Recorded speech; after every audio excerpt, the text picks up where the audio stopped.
지난주에 주셨던 담임 목사님의 말씀을 기억하면서 앞뒤 좌우 우리 성도님들과 함께 이렇게 인사하시겠습니다. 매일 매순간 은혜의 보좌 앞에 담대히 나아갑시다. 매일 매순간 은혜의 보좌 앞에 담대히 나아갑시다. 아멘. 우리는 계속해서 천국 복음 시리즈로 말씀을 듣고 있습니다. 앞선 수요 찬양 예배 말씀들은 마태복음 25장에서 예수님께서 전해주신 천국 비유에 대한 내용이었습니다. 제가 지금 목 상태가 좀 고르지 못한데요, 양해해 주시기 바랍니다. 마태복음 25장은 천국에 대한 말씀들로 꽉 채워져 있습니다. 예수님은 천국이 어떤 곳인지 이 땅을 살아가는 우리에게 비유를 통해 설명해 주시고 또 천국 소망을 가질 수 있도록 저와 여러분을 인도해 주십니다. 사람들은 우리가 방금 읽은 이 본문을 양과 염소의 비유라고 부릅니다. 오른편에 있는 양들은 영생으로, 왼편에 있는 염소들은 영벌로 나뉘어졌기 때문이지요. 그런데 오늘 본문을 보면 앞선 25장의 비유들과 큰 차이점이 있다는 것을 우리가 발견하게 됩니다. 앞선 두 비유, 기름을 준비한 지혜로운 5 처녀 비유와 달란트를 받은 종들 비유와 비교했을 때 이 양과 염소의 비유는 예수님께서 다시 오시는 날, 심판이 임할 때의 상황을 굉장히 섬세하고 자세하게 우리에게 보여준다는 특징이 있습니다. 예를 들어 앞의 비유에서 천국에 들어가지 못한 사람은 어떤 결과를 맞이하게 되는가라는 이 문제에 대해 어리석은 5 처녀는 결혼잔치의 문 밖에서 간청하였지만 결국 문이 열리지 않았고요, 한 달란트를 받은 종은 바깥 어두운 곳에서 슬피 울며 이를 갈았다라며 다소 애매하게 결론을 맺고 있습니다. 그런 반면 양과 염소의 비유에서 염소로 표현되는 왼편에 선 자들에 대해 46절에서 심판 때에 영벌에 들어가게 될 것이라고 예수님께서는 정확하게 지목하시고요, 더 나아가 영벌을 받는 곳에 대해 41절에서 아주 상세하게 설명해 주십니다. 41절을 다 함께 읽겠습니다. 또 왼편에 있는 자들에게 이르시되 저주를 받는 자들아, 나를 떠나 마귀와 그 사자들을 위하여 예비된 영영한 불에 들어가라. 영벌은 바로 마귀와 그 부리는 종들이 들어가도록 정해진 영원히 꺼지지 않는 불못, 곧 지옥을 의미합니다.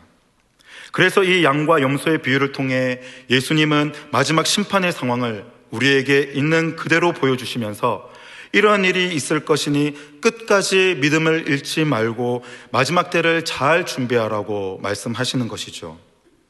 얼마나 감사한지 모릅니다. 우리는 1시간 뒤의 일도 모르지 않습니까? 오늘 부른 찬양처럼 내일에는 남 몰라요. 오늘 일, 내일 일 우리가 아는 사람은 아무도 없습니다. 그런데 주님께서 마지막 심판 때에 이런 일이 있을 것이니 미리 잘 준비하라고 알려주시고 보여주시는데 너무 든든하지 않습니까?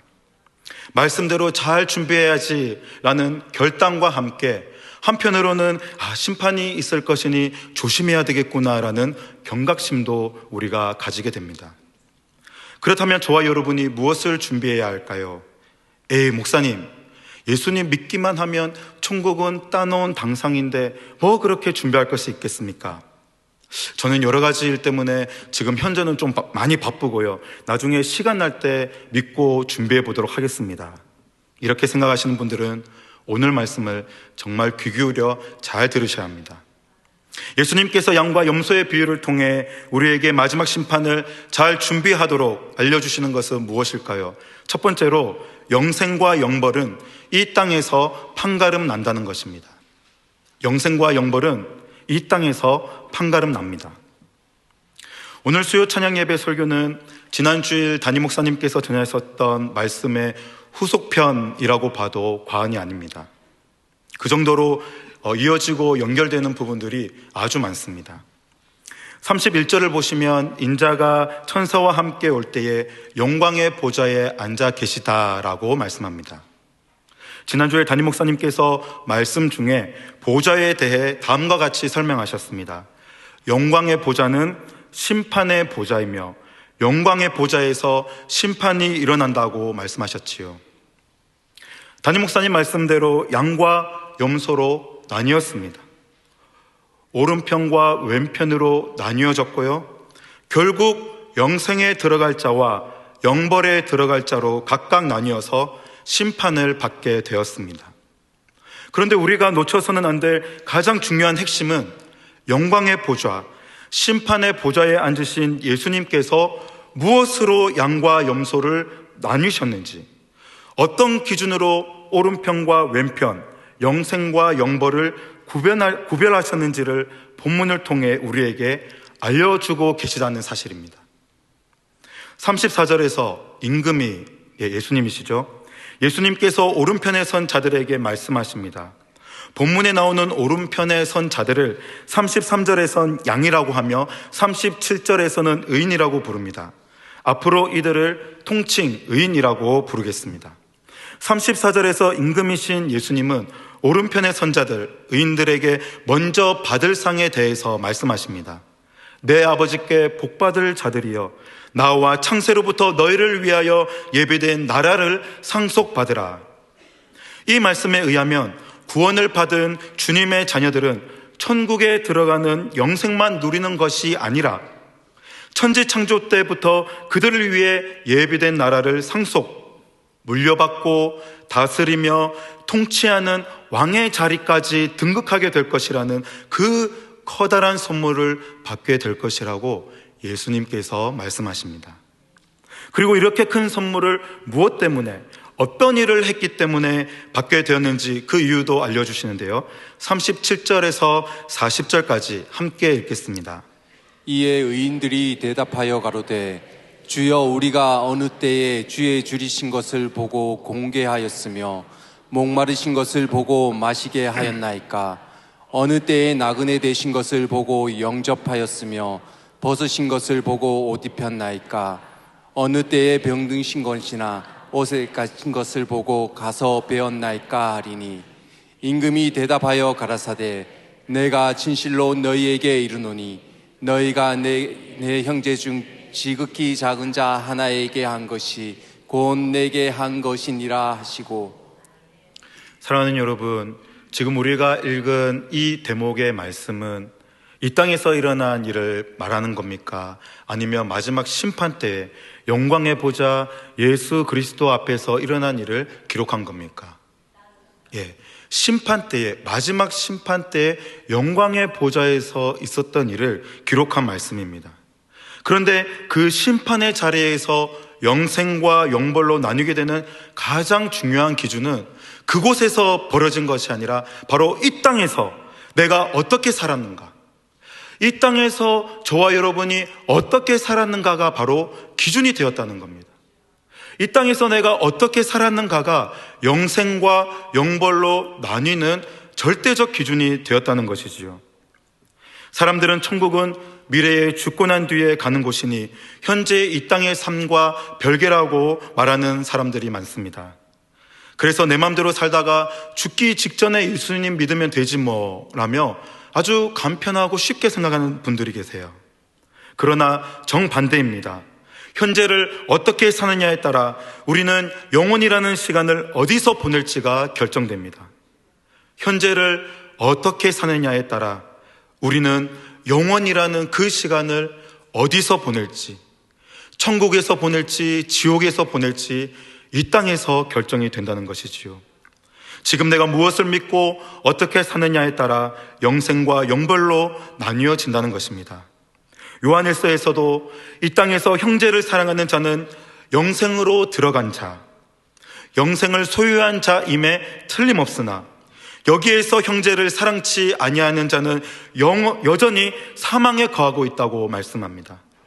사랑하는 여러분, 천국은 미래에 보장받는 곳이 아닙니다.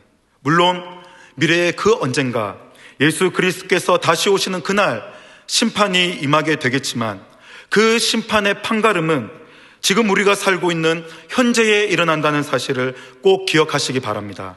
그러므로 오늘이 중요합니다. 오늘이 중요합니다. 오늘 여러분은 어떻게 사셨습니까? 여러분 오늘 하루를 어떻게 지내셨습니까? 천국 준비 잘 하셨습니까? 천국은 미래에 올 것을 확신함과 동시에 지금 우리는 천국 시민답게 이 땅에서 살아야 될 줄로 믿습니다. 천국을 확신하면서 동시에 우리는 이 땅에서 천국 시민답게 살아가야 한다는 것이죠. 오늘도 이 땅에서 바로 이곳에서 우리는 천국 입성 준비를 해야 될 줄로 믿습니다. 그러므로 천국과 지옥의 방향이 결정되는 이 하루를, 천국과 지옥의 방향이 결정되는 이 하루를 가장 소중히 여길 줄 아는 지혜를 갖는 저와 여러분 되시기를 간절히 축복합니다. 아멘. 두 번째로 예수님께서 양과 염소의 비유를 통해 우리에게 마지막 심판을 잘 준비하도록 알려주시는 것은 참된 믿음은 반드시 형제의 사랑으로 증명되어야 한다는 것입니다. 이제 여러분에게 이런 질문이 떠오를 것입니다. 목사님, 선한 일을 행함으로가 아니라 선한 일을 행함으로 사망에서 생명으로 옮겨졌다고 하는데 선한 일을 행함으로가 아니라 예수님을 믿음으로 구원받는 것 아닌가요? 이런 질문 떠오르지 않으십니까? 맞습니다. 구원과 영생은 오직 예수 그리스도를 믿음으로 우리에게 주어졌습니다. 오직 예수 그리스도를 믿고 입으로 시인하는 자에게 주어지지요. 그런데 여기서 끝이 아닙니다. 예수님을 믿게 되면 우리의 말과 행동에서 전인격적인 큰 변화가 일어나게 되어 있습니다. 참된 믿음은 그 성도의 삶이 바뀌게 되어 있다는 것이죠. 참된 믿음은 나만 잘 믿고 천국으로 가는 것에 만족하지 않습니다. 나만 잘 믿고 천국에 가는 것으로 끝나지 않습니다. 반드시 형제의 사랑으로 이어지게 되어 있지요. 정말 그런지 본문을 구체적으로 살펴보시겠습니다. 먼저 앞에 나와 있는 본문을 보시면 예수님께서 형제 중 작은 자와 자신을 동일시한다는 것을 우리는 보게 됩니다.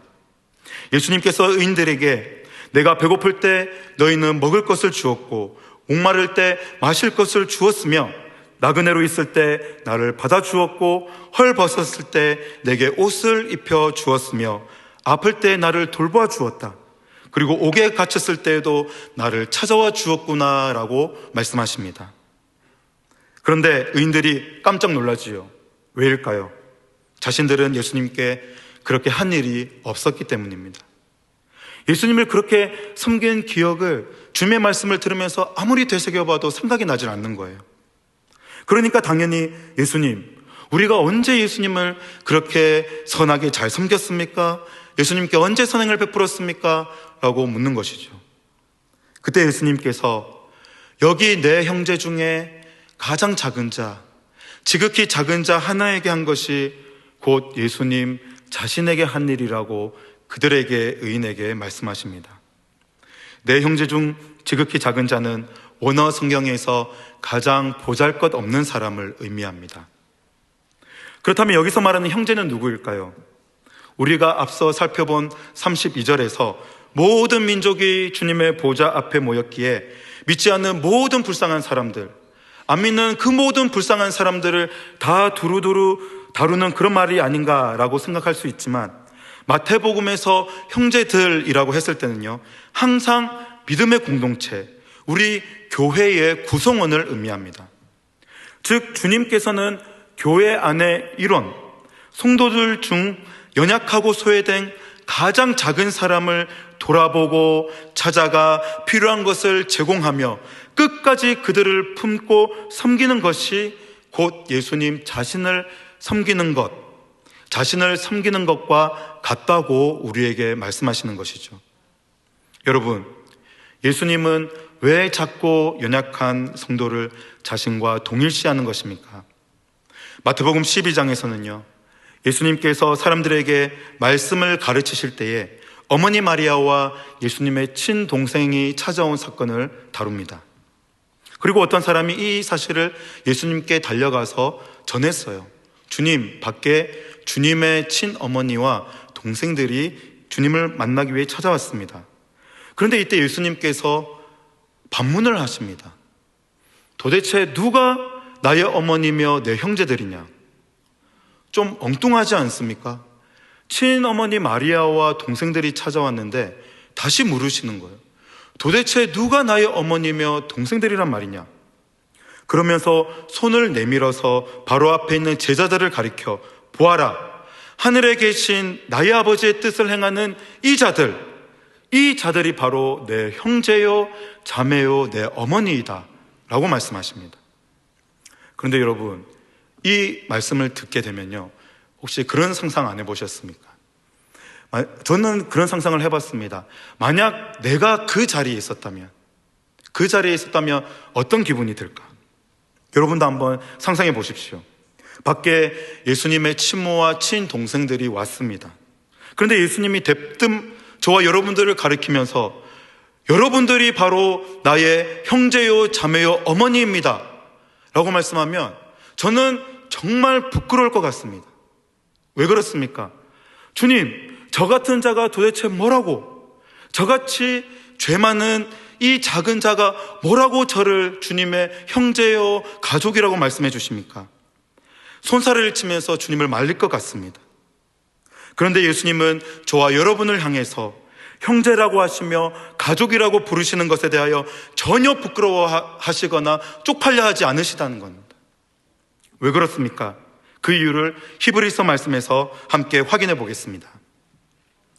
거룩하게 하시는 자와 거룩하게 함을 입은 자들이 다 하나에서 난지라.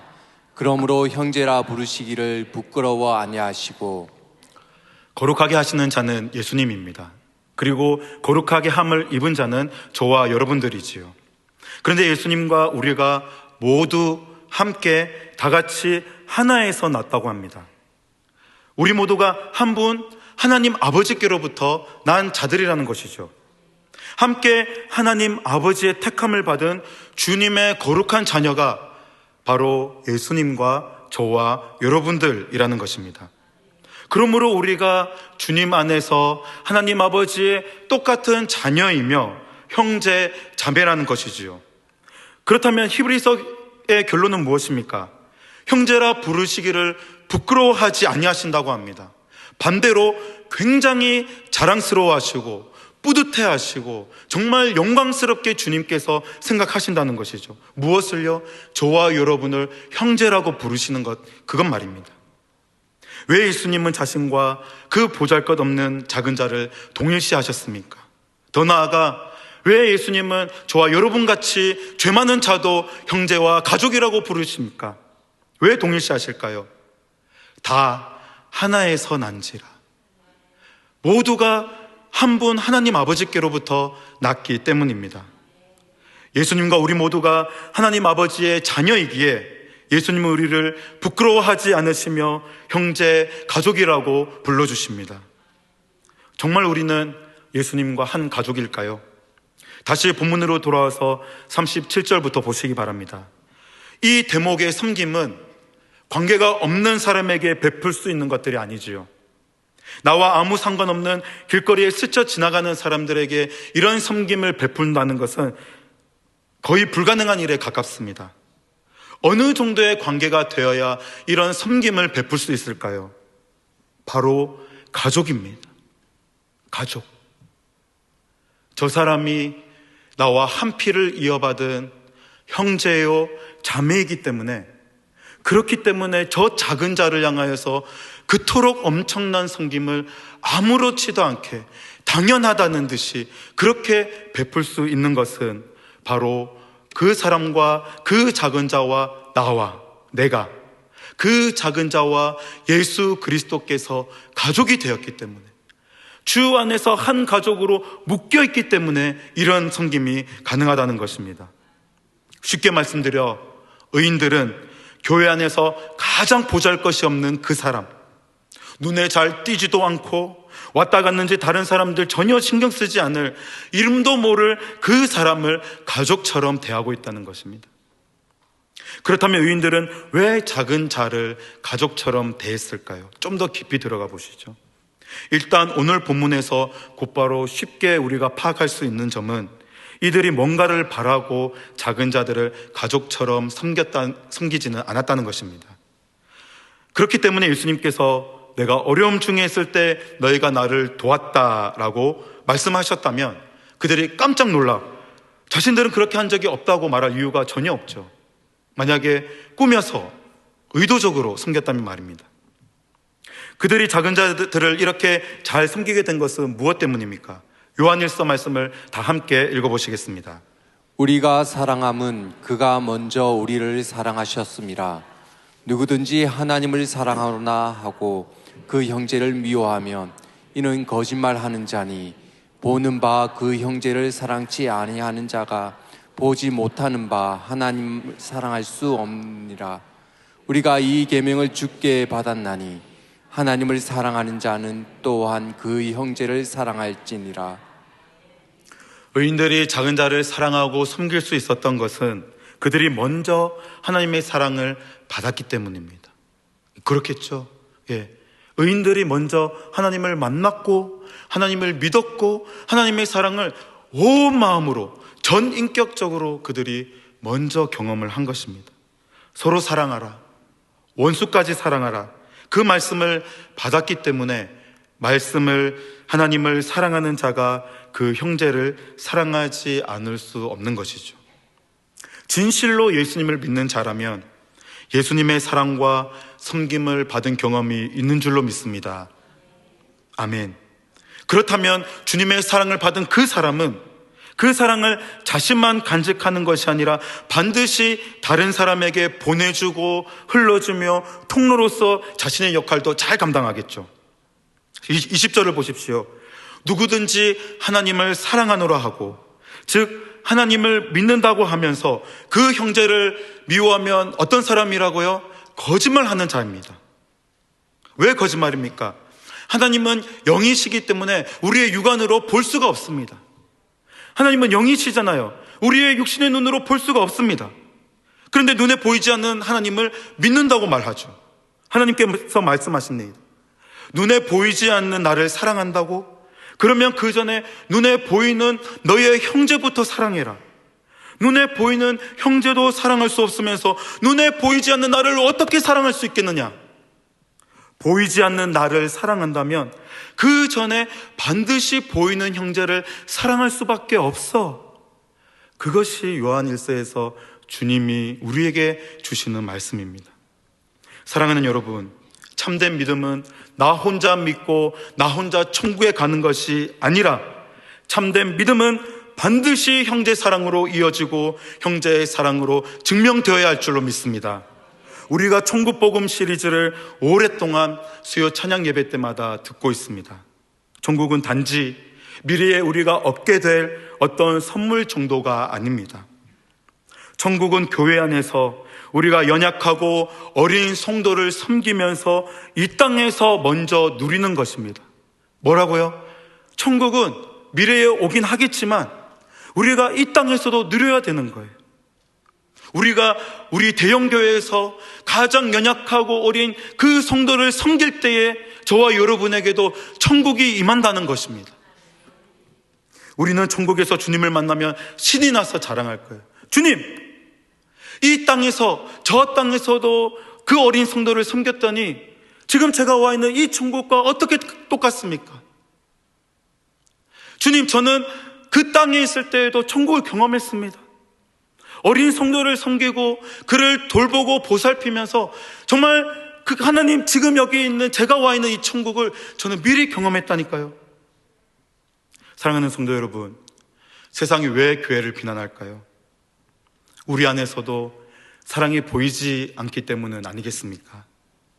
우리가 서로 섬긴다면 세상이 교회 안에 작은 천국이 있는 줄 알고 굳이 이야기를 하지 않아도 먼저 찾아와 우리와 함께 할 줄로 믿습니다. 이곳이 천국인 줄 알고 그들이 먼저 몰려올 거예요.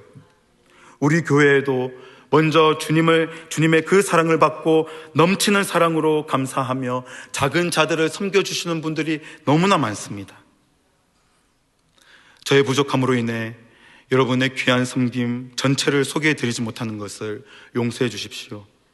제가 우리 교회에서 경험한 형제 사랑의 예를 몇 가지만 짧게 소개해드리려고 합니다. 제가 신임 교육자 시절이었습니다. 그리스도인의 성숙반 다 아시죠? 예, 그리스도인의 성숙반에서 제가 도우미로 섬기고 있을 때였어요.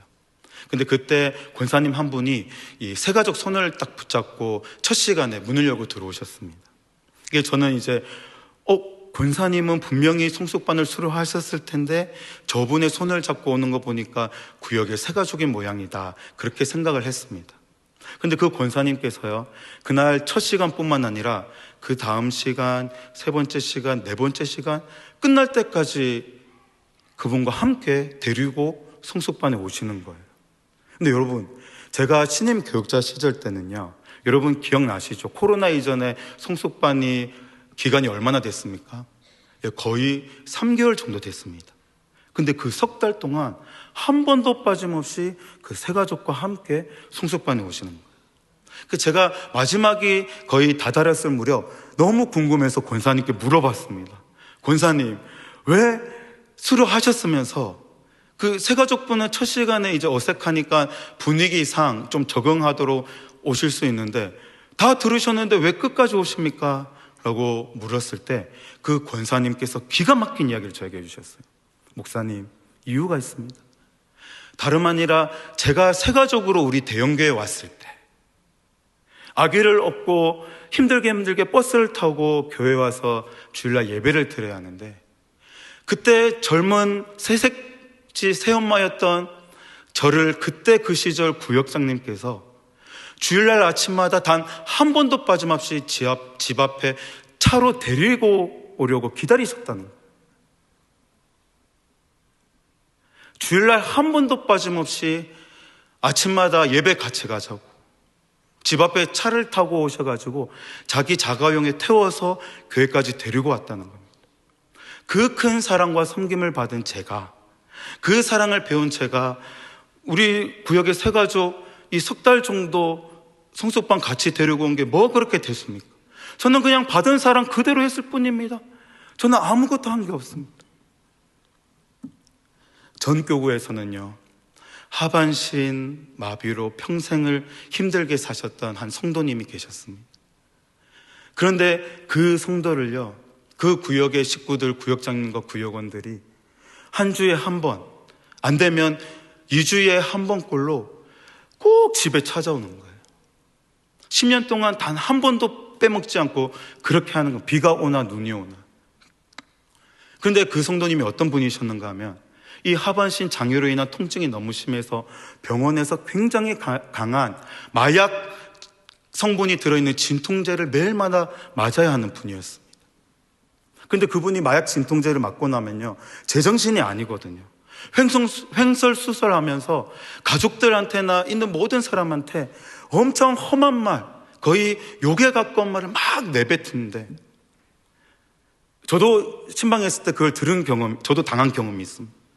그런데 그 심한 모욕을 끝까지 들으시면서 주여, 주여, 우리 성도님을 불쌍히 하시오. 구역장님과 구역원들이 손을 잡고 그분을 위해서 끝까지 기도하시더라고요. 제가 교구 담당 목사임에도 불구하고 저도 그렇게 한 달에 한 번 찾아가면 많이 찾아간 겁니다. 근데 그분들은 10년 동안 한 주에 한 번 또는 2주에 한 번씩은 꼭 찾아가서 그렇게 섬기시는 거예요. 그런 분들이 우리 교회 안에 계십니다. 제가 실보주일학교를 섬기고 있습니다.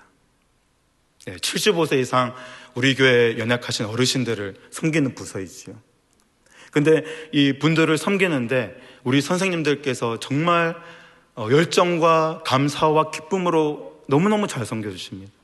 근데 선생님들 중에 어떤 분들이 계신가 하면 예전 같으면 이 실버주일학교 학생, 그러니까 어르신으로 오셔가지고 섬김을 받으셔야 될 그 70세 넘으신 부장님과 선생님이 계세요. 근데 그분들이 양해하고 들어주십시오. 저희 실버주일학교는 그 교사 은퇴 기한이 74세까지입니다. 당에서 통과가 됐습니다. 다른 부서는 70세까지입니다. 74세까지 섬기실지 모르겠지만 70세가 넘으셨음에도 불구하고 정말 열정적이게 그렇게 섬겨주고 계신 거예요. 사랑하는 여러분, 오늘 본문 말씀을 예수님께서 왜 저와 여러분들에게 주셨을까요? 저는 어렸을 때 이 본문을 처음 접하면서 말씀이 너무 무서웠습니다. 예수님께서 마치 너네 똑바로 안 살면 너도 지옥에 갈 줄 알아! 이렇게 막 윽박지르시는 것 같았어요. 그런데 말씀을 묵상하면 묵상할수록 진짜 어린 날에 나는 너무 우매했구나, 무지했구나, 그걸 깨닫게 되었습니다. 오늘 말씀은 오히려 천국 가기 전에 지금 우리 대형교회에서 서로 천국을 미리 누려보라고, 지금 우리 교회에서 천국을 미리 누리길 바라는 마음으로 주님께서 저와 여러분에게 먼저 주신 줄로 믿습니다. 아멘. 천국 초대장, 천국은 이런 것이야, 너희도 먼저 누리고 빨리 천국 가고 싶지, 어서와 어서와 라고 우리에게 주시는 천국 초대장이 바로 이 25장 31절에서 40절의 이 말씀이라는 겁니다. 이제 말씀을 마치려 합니다. 사랑하는 성도 여러분, 때로는 귀한 섬김조차도 우리의 육신이 연약하여 피곤해질 때에는 참 내려놓고 싶을 때가 있죠. 그런 분들에게 힘내시라고, 포기하지 마시라고 마지막으로 말씀을 한 구절 더 준비했습니다. 우리 다 함께 읽어보시겠습니다. 하나님이 우리를 사랑하시는 사랑을 우리가 알고 믿었노니 하나님은 사랑이시라.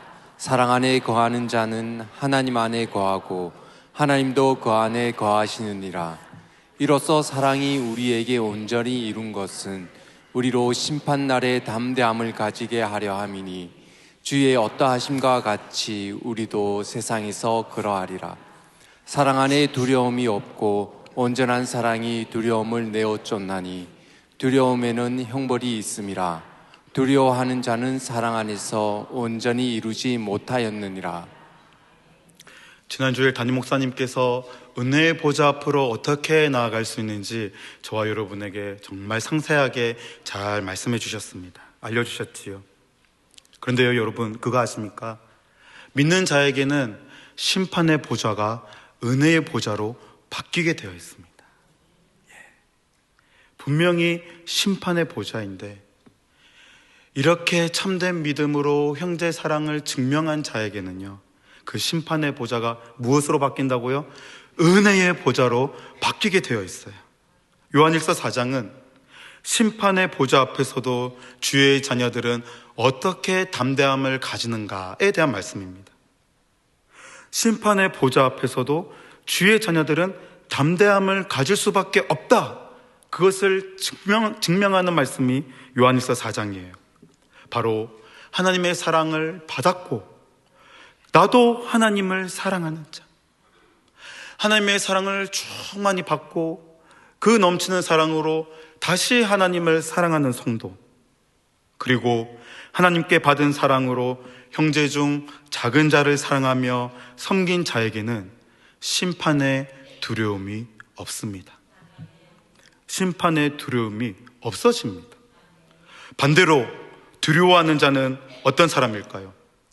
형제를 사랑해 본 적도 없고 사랑을 받지도 못했고 사랑을 주지도 못한 의무적으로 종교적으로 그저 교회를 왔다 간 사람들. 사랑하는 성도 여러분, 우리 교회 안에서 부디 많은 사랑 받으시기 바랍니다. 아멘. 많은 사랑 받으시고 더 많은 사랑을 잡고 연약한 성도들에게 베풀어 주시는 여러분들 되시길 축복드립니다. 저와 여러분은 두려움이 없는 온전한 사랑을 받은 줄로 믿습니다. 하나님을 사랑하고 형제를 사랑하는 사심 없는 사랑에는 두려움이 없는 줄 믿습니다. 두려움을 내어쫓는 그 온전한 사랑으로 심판의 보좌가 은혜의 보좌로 바뀌는 기적이 저와 여러분에게 있기를 간절히 축원합니다. 아멘. 주신 말씀을 붙들고 화면에 나오는 기도 제목으로 다 함께 읽겠습니다. 사랑이 충만하신 하나님 아버지, 한치 앞을 모르는 우리에게 마지막 심판을 바라볼 수 있는 믿음의 눈을 주시니 감사드립니다. 믿는 자에게는 영생의 심판이, 믿지 않는 자에게는 영벌의 심판이 있다는 진리를 깨닫게 하심도 감사드립니다. 우리에게 작은 자와 같은 형제를 끝까지 품고 사랑하는 마음 주셔서 담대하게 은혜의 보좌 앞으로 나아가는 참된 믿음을 주셔서 붙들고 함께 기도합니다. 하나님 아버지, 참으로 감사를 드립니다.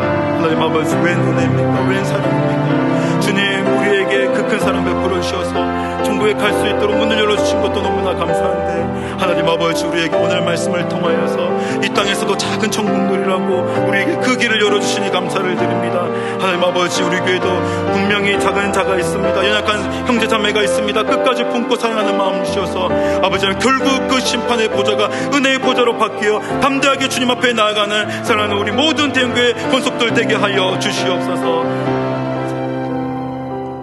은혜가 풍성하신 하나님 아버지, 오늘 하루와 내일 살아갈 새날도 천국을 준비할 수 있도록 우리에게 주셨음을 깨닫게 하시니 감사드립니다. 나만 천국에 가면 된다는 잘못된 믿음을 내려놓고 사랑이신 하나님을 닮아 작은 형제를 사랑하는 참된 믿음을 허락하여 주옵소서. 우리가 두려움 없는 사랑을 온전히 이뤄 은혜의 보좌 앞에 담대히 나가게 하여 주시옵소서. 감사드리며 살아계신 우리 주 예수 그리스도 이름으로 기도하옵나이다. 아멘.